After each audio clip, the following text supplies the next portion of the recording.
یو قسم جادو خلق دا کوي خاوند د خزنه بندي طاقت نشي لرلې چې د خپل خزه حق ادا کړي او د هغې سره تعلقات قائم شي.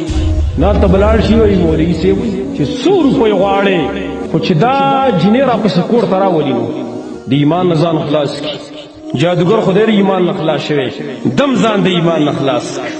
ډېر خلک جادو کې مبتلا دي په جادو کې ورنوځي او دا خیال کوي چې دا صرف حرام دی کرتے وما يشعرون انه الكفر او دې خلکو ته پته نشته چې دا خو کفر دی واځي ګناه حرام نه دی دا کفر دی.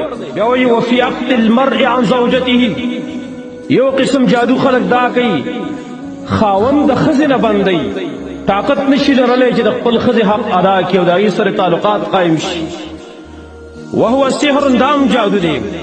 وفي محبت الزوج لامراته بل قسم جادو خلق دا کوي خزه خاوند ته خوښي او د هغې سره تعلقات ښه کوي. ځینې خلک دا عمل کوي لکه وروسته حدیثو کې هم د هغې وضاحت راځي.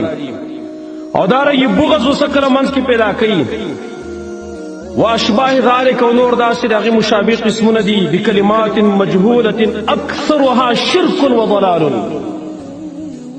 مجهول نامعلومه کلماتو باندې کرخي مرخي براخ کلی یا به سنا معلومه نمونه لیکلي چې اکثر وای د هغې شرک او گمراهي ده.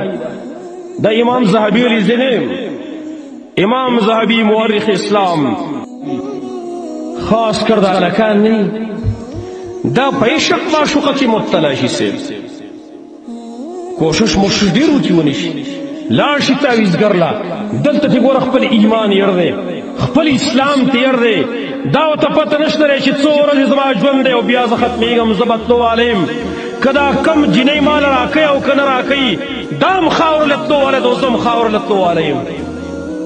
دا خو یو څو منټه ژوند دی ښایست دی بس یو څو کاله چې تیر شو 40 کاله چې سړي عمر واوړي بس بیا مخکوج شي او د انسان شکل بدل شي. د څو کاله د ښایست دپاره خپل ایمان بربادوي لاړ به شي تعویذګر له ارجي تعویذ لاله وکوي او بیا ورته چې څومره روپۍ غواړې مولوي صاحب یو د الله خاطر وکړي دا نوم تې کټ کوي پلاني مولا راتلې مولا ډېر قدرمن نوم دی د مولا نوم تې کټ کوي. جادوګر ورته وایي کوډګر ورته وایي تعویذګر ورته وایي دا ورته مولا ورته مه وایي دا د مولا د نوم هتک دی. نه ته بلاړ شي وایي مولوي صاحب چې 100 روپۍ غواړې خو چې دا جنې راپسې کور ته راولي نو د ایمان نه ځان خلاص کړي. جادوګر خو ډېر ایمان نه خلاص شوی دم ځان د ایمان نه خلاص کړي.